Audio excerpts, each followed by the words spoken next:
bergaul, ikhwan dan akhwat, hadirin yang dirahmati oleh Allah Subhanahu wa taala. Al aslu fil muamalati ibaha. Kaidah fikih mengatakan hukum asal muamalat, hubungan hablum minan nas itu boleh dan mubah. Illa bidalilin yuharrimu dzalik, kecuali ada dalil yang mengharamkan. Jadi hukum asalnya boleh sampai ada dalil yang mengharamkan. Apa saja yang diharamkan? Berkhalwat. Ini tidak diperbolehkan. Berdua-duaan. Dan berdua-duaan yang tidak diperbolehkan, perlu kita camkan, itu tidak setiap kondisi. Karena berkhalwat ada dua, ada yang boleh, ada yang tidak boleh. Yang tidak boleh itu di tempat tertutup atau tidak bisa dilihat oleh mata manusia, itu nggak boleh. Atau tempat terbuka tapi nggak ada siapa-siapa. Antum tempat terbuka tapi hutan Kalimantan, ya nggak boleh gitu loh, karena nggak ada siapa-siapa di sana, bahaya. Adapun berkhalwat di tempat yang bisa dimonitor oleh mata manusia dan ada keperluan dan sesuai dengan keperluan, maka diperbolehkan. Sebagaimana hadis riwayat Bukhari atau Muslim, Nabi SAW berkhalwat dengan seorang wanita fi sukakil Madinah, di jalan protokol kota Madinah. Artinya sukakil Madinah adalah jalan yang tidak pernah sepi dari pengguna jalan. Kalau bahasa kita protokol. Jadi dilihat, dan Nabi berdua-duaan dengan wanita tersebut dan tidak ada yang tahu apa isi pembicaraannya. Makanya Imam Bukhari menulis bab bolehnya berkhalwat jika bisa dilihat dan dipantau oleh manusia. Harus ada teman atau ada beramai-ramai, itu nggak ada masalah. Yang kedua, campur baur, ikhtilat gitu. Campur baur tuh benar-benar senggol-senggolan, terus campur baur lah. Kusut kayak benang kusut begitulah, itu diharamkan. Adapun kalau misalnya satu ruangan tetapi jelas gitu tidak bercampur baur, laki-laki di depan, perempuan di belakang, atau baik ada hijab atau tidak ada hijab, insya Allah masih diperbolehkan. Sebagaimana Masjid Nabawi 15 abad yang lalu pun tidak ada hijab, tapi tidak ada campur baur seperti itu. Dan juga ketika Nabi tawaf itu juga tidak pakai hijab, tapi mereka tidak bercampur baur, krodit demikian. Dan ingat, bicara khususnya bagi wanita itu yang tegas, yang jelas. Fala takhda'na bil qaul. Allah berfirman, janganlah wanita memberikan suara yang syahdu, suara yang lembut, suara yang lemah, itu tidak diperbolehkan. Makanya Allah mengatakan dalam Al-Ahzab 32 tadi, faqulna qaulan ma'rufa, ucapkanlah kata-kata yang baik, kata-kata yang tegas. Jadi bicara dengan ikhwan atau bicara dengan laki-laki, bahasanya tegas dan seperlunya, dan tidak perlu curhat-curhatan, kecuali kalau memang dia bisa kasih solusi. Dan jangan jadikan alasan dakwah ibadah sebagai pacaran terselubung. Saya tahu ada kasus setiap jam 3 malam dia BBM akhwat gitu loh, ingetin sholat tahajud. Ya, ada salah satu anak pondok dulu, jadi jam 3 malam BBM akhwat ingetin sholat tahajud, gitu aja sih. Tapi kan fitnah. Terus saya bilang, kenapa anda BBM akhwat ingetin sholat tahajud, teman sekamar anda nggak pernah anda bangunin? Kan anda tidur sama teman sekamar, kalau mau bangunin sholat tahajud, bangunin aja teman sekamar anda, kenapa jauh-jauh ke sana? Jadi itu semua fitnah. Ingetin makan sahur, ingetin buka puasa. Ngapain diingetin buka puasa? Itu udah insting, orang kan buka puasa, nggak perlu diingetin lagi. Jadi wallahu ta'ala, ini fitnah. Nah, kali ini lebih spesifik ya, aku mau bahas tentang ikhtilat dan juga khalwat. Jadi dalam Islam ada hal-hal yang harus kita hindari nih dalam berinteraksi, yaitu ikhtilat dan juga khalwat. Mungkin teman-teman masih asing gitu ya, ikhtilat ini apa sih? Khalwat itu apa sih? Tenang, kita bahas satu-satu. Yang pertama, ikhtilat. Jadi ikhtilat ini maksudnya bercampur baur gitu ya, laki-laki perempuan dalam satu ruangan tanpa mahram dan juga tanpa kepentingan gitu. Maka hal ini dilarang gitu sama Allah. Kita nggak boleh masuk ke forum-forum yang kayak gini. Kok nggak boleh sih? Islam kaku banget deh. Masa kita nggak boleh ikut organisasi yang kayak gitu misalnya, atau nggak boleh berinteraksi sama cowok gitu misalnya? Ya nggak gitu juga lah. Kita boleh kok. Islam itu membolehkan ikhtilat, tapi dalam 3 situasi aja. Yang pertama itu dalam situasi bermuamalah. Yang kedua dalam situasi kayak penanganan kesehatan. Kemudian yang ketiga itu dalam situasi kegiatan belajar mengajar, pendidikan, itu boleh. Tapi di luar 3 situasi ini nggak boleh. Oke? Terus kenapa sih kita harus ngejauhin ikhtilat? Emangnya ada dalilnya? Apa landasannya? Sabar. Ada kok landasannya, dan Allah juga nyuruh kita untuk menjauhi ikhtilat itu sebenarnya untuk menjaga kemuliaan diri kita sendiri gitu, baik laki-laki ataupun perempuan. Jadi dulu nih zaman Rasulullah ya, Rasulullah pernah lihat perkumpulan laki-laki dan perempuan apa sih? Perkumpulan laki-laki dan perempuan di tengah jalan gitu ya. Terus Rasulullah menyuruh perempuan-perempuan untuk jalan di pinggir gitu supaya supaya terpisah gitu antara laki-laki dan perempuan.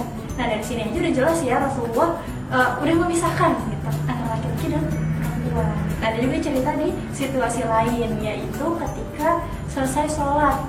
Ketika selesai sholat nih Rasulullah nyuruh perempuan-perempuan untuk pulang duluan dan laki-laki belakangan. Supaya kenapa? Supaya enggak campur baur lah ya pastinya, supaya nggak campur baur laki-laki dan perempuan di area masjid gitu. Dan supaya nggak ada drama-drama juga ya kan, kayak bukti sendalnya hilang ya kayak gitu, terus cari-carian sendal berdua-duaan gitu nggak banget gitu ya. Rasulullah menghindari jalan-jalan menuju kemaksiatan kayak gitu, masya Allah ya. Tapi sekarang nih ya justru yang kayak gitu malahan dicari gitu ya, drama-drama kayak gitu malah kayak jadi sesuatu yang lucu gitu. Tapi kumohon teman-teman Nofalila nggak kayak gitu kan, please jangan kayak gitu ya. Nah hikmah dari menjauhi ikhtilat itu sebenarnya ada banyak nih, tapi ini aku sebutin beberapa aja ya. Jadi yang pertama itu menjaga kemuliaan diri kita, terutama kita nih perempuan. Yang kedua, mengontrol gorizah nau. Nah sebelumnya teman-teman udah pada tahu belum nih gorizah nau itu apa? Jadi gorizah nau adalah hasrat yang menimbulkan rasa ketertarikan terhadap lawan jenis gitu. Jadi tertarik sama lawan jenis itu kan fitrah ya, normal gitu. Tapi kita harus kontrol. Nah dengan menjauhi ikhtilat ini kita insya Allah bisa mengontrol diri kita untuk menahan rasa-rasa itu kayak gitu. Kemudian yang ketiga, mencegah terjadinya kontak fisik, kontak mata, ya kan lihat-lihatan, terus juga kontak hati, kontak batin, dan segala perkontakan lainnya. Gitu. Dengan ikhtilat, insya Allah kita lebih terjaga gitu ya, bisa menundukkan pandangan, terus juga ya bisa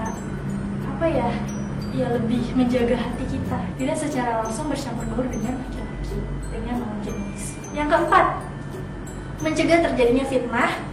Terus juga modus ya kan, sama mudarat-mudarat lainnya insya Allah gitu. Makanya teman-teman jadilah ikhtilat.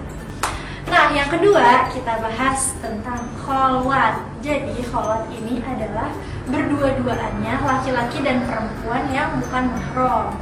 Mau dia statusnya pacaran kek atau temenan, sahabatan, ya pokoknya apapun statusnya itu tetap ini nggak boleh ya. Oh iya, berhubung tentang mahram ya, mungkin teman-teman masih siapa aja sih mahramku gitu. Ya pokoknya siapa aja sih mahram kita. Nah ini bisa kita lihat nih di sini. Ini ada diagram mahram. Nih, kelihatan nggak? Ya, ini di buku Berhijab Syar'i. Jadi kalau mau tahu bisa beli bukunya. Ini buku anak-anak sebenarnya, karena ini pengetahuan yang udah dari kecil harus kita tahu. Kalau misalnya yang belum tahu bisa nih cek di buku ini yang pertama, atau cek juga di surat An-Nur ayat 31 itu ada siapa-siapa aja yang sebenarnya mahram kita. Atau biar lebih mudah gitu ya, teman-teman bisa cari di Taman Mingguan Hijab Alila yang dulu tuh di hashtag kita punya batasan. Itu ada diagram mahram. Insya Allah memudahkan kalau teman-teman buat mengenali siapa aja yang mahram kita. Oke, kita kembali ke kholwat tadi ya. Jadi apapun statusnya, intinya tetap nggak boleh berkholwat bagi yang laki-laki dan perempuan yang bukan mahram. Dan Allah langsung melarang di dalam Al-Quran, yaitu surat Al-Isra ayat 32. A'udzubillahi minasyaitonir rajim. Bismillahirrahmanirrahim.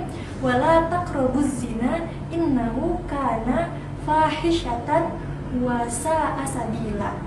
Dan janganlah kamu mendekati zina, karena sesungguhnya zina itu adalah perbuatan keji dan juga suatu jalan yang buruk gitu. Nah jadi di dalam ayat ini Allah langsung mengharapkan dua hal sekaligus. Yang pertama udah pasti zina, dan yang kedua adalah segala aktivitas-aktivitas yang menjerumuskan kita kepada zina, termasuk pacaran dan juga kholwat pastinya gitu ya. Berdua-duaan sama yang bukan mahram. Berdua-duaan sama yang bukan mahram aja udah Allah haramkan, apalagi pacaran ya kan.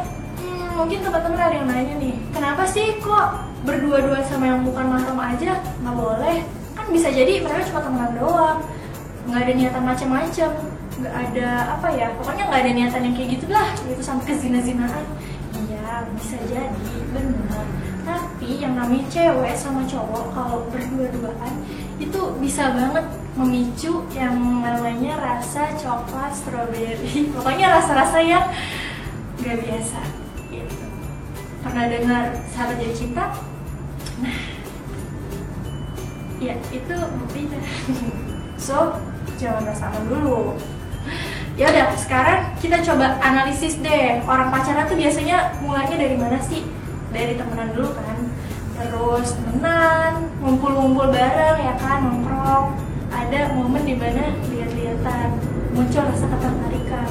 Habis itu mulai PDKT, berdua-duaan, terus jadian deh. Iya pasti, iyalah pasti kayak gitu. Jadi sepakat ya bahwa ikhtilat dan juga khalwat itu mengandung zat adiktif yang bisa membuat hati, pikiran, jiwa raga kita kecanduan sama yang namanya kemaksiatan. Jadi udah deh, jauhin aja yang namanya ikhtilat sama khalwat itu. Pokoknya apa ya? Ini aku maksudnya bukan nyuruh kalian untuk jadi anak yang ansos atau individualistis ya. Maksudnya kalau ikhtilat tuh gini, kita masih boleh temenan sama orang-orang di sekitar kita. Boleh banget kita temenan sama temen cewek semua gitu, boleh banget. Tapi maksudnya ketika kita mau berinteraksi sama yang bukan mahram, ingat 3 situasi tadi. Kita cuma boleh berinteraksi dalam 3 situasi tadi. Gitu aja. Oke? Aku juga sebenarnya pengen bahas tentang apa ya, ikhtilat dan juga khalwat di media sosial gitu ya, kayak WhatsApp, Instagram. Tapi yaudah deh, next di video selanjutnya ya. Jadi sekian sharing-sharing kita tentang ikhtilat dan juga khalwat. Semoga bermanfaat dan bisa diterapkan di kehidupan sehari-hari teman-teman semua. Sekian, assalamualaikum.